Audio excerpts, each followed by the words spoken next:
Bonjour Barbara Slavic. Bonjour. Vous êtes professeure en organisation et en gestion des ressources humaines et directrice académique du MSc in Fashion Management de l'IESEG School of Management. Alors, vous avez beaucoup travaillé sur le management de la créativité. Vous avez notamment publié un article de recherche récemment sur le sujet intitulé Managing Creativity, a Critical Examination, Synthesis and New Frontiers. Alors, pour commencer, c'est quoi au juste la créativité? Quelle est la définition que vous pouvez donner? Et oui, la créativité a été étudiée dans différentes disciplines, notamment la psychologie, la sociologie, l'économie, la gestion et sous différents angles.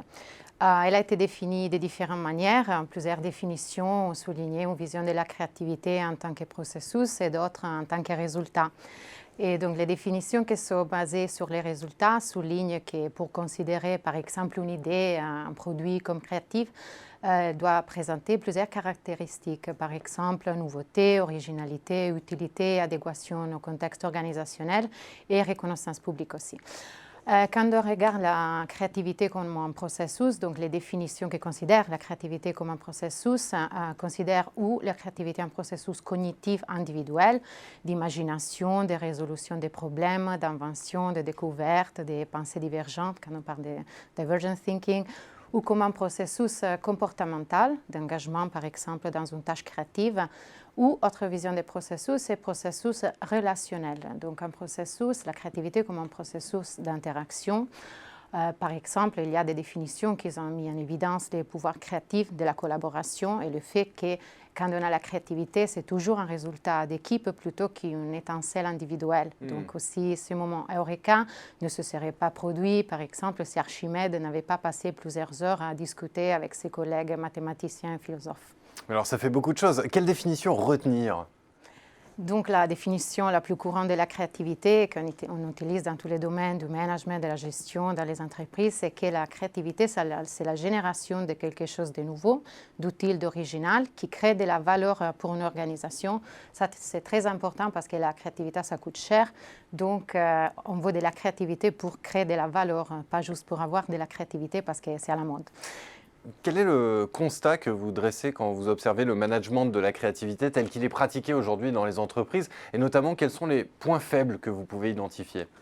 Même si la créativité est clairement reconnue comme l'une des principales sources d'avantages concurrentiels des entreprises, peu de dirigeants veulent vraiment payer le prix de l'innovation, car encourager la créativité, c'est encourager les gens à ne pas suivre les règles de l'organisation, c'est encourager un peu la désobéissance, accueillir aussi des personnes ayant des compétences périphériques, suivre des projets concurrents en même temps au lieu de chercher à réduire les coûts et poursuivre l'efficacité.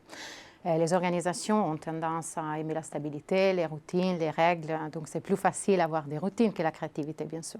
Et les erreurs typiques comprennent le fait de ne pas consacrer suffisamment de ressources à la créativité, d'essayer de contrôler les processus créatifs, c'est un processus créatif donc ne peut pas être contrôlé, de ne pas analyser les erreurs, de ne pas créer une culture où les gens peuvent faire des erreurs, expérimenter et d'exercer de la pression sur les résultats. Alors, qu'est-ce qu'on peut faire? Comment encourager la créativité? Vous l'avez dit vous-même, c'est quand même plus confortable d'être dans un cadre normé. Alors, il y a de nombreuses études qui ont tenté d'identifier les conditions les plus importantes pour la créativité. Ils ont souligné par exemple les ressources suffisantes, compris le temps pour la créativité, encouragement du responsable, reconnaissance des nouvelles idées des employés par les responsables, par les managers, le soutien de la créativité par les plus hauts dirigeants, l'autonomie des employés, une structure organisationnelle qui ne soit pas hiérarchique et basée sur le travail en équipe, l'ouverture, l'esprit, un peu de flexibilité, de respect des opinions des managers et l'environnement physique. Quelles sont les bonnes pratiques, les réflexes que vous observez en entreprise et qui vous semblent être particulièrement efficaces?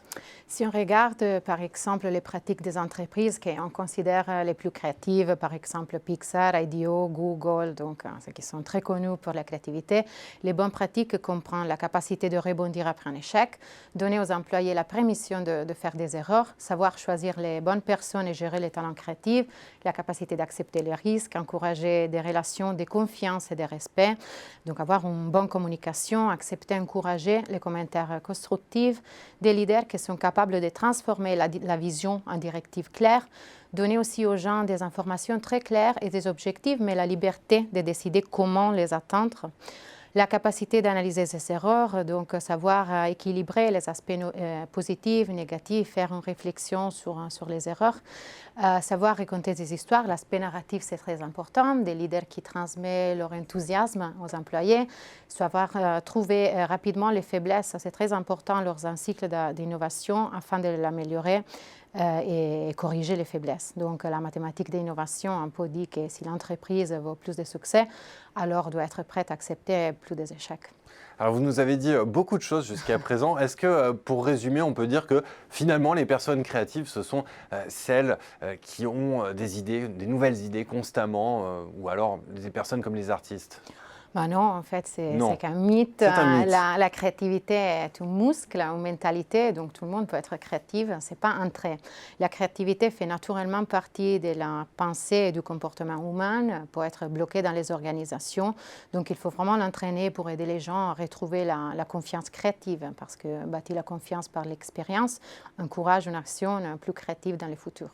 Eh bien, merci beaucoup Barbara Slavic pour cet éclairage sur la créativité. Donc on a bien compris que c'était une notion complexe et surtout complexe à mettre en place dans les entreprises. Merci encore. Merci à vous.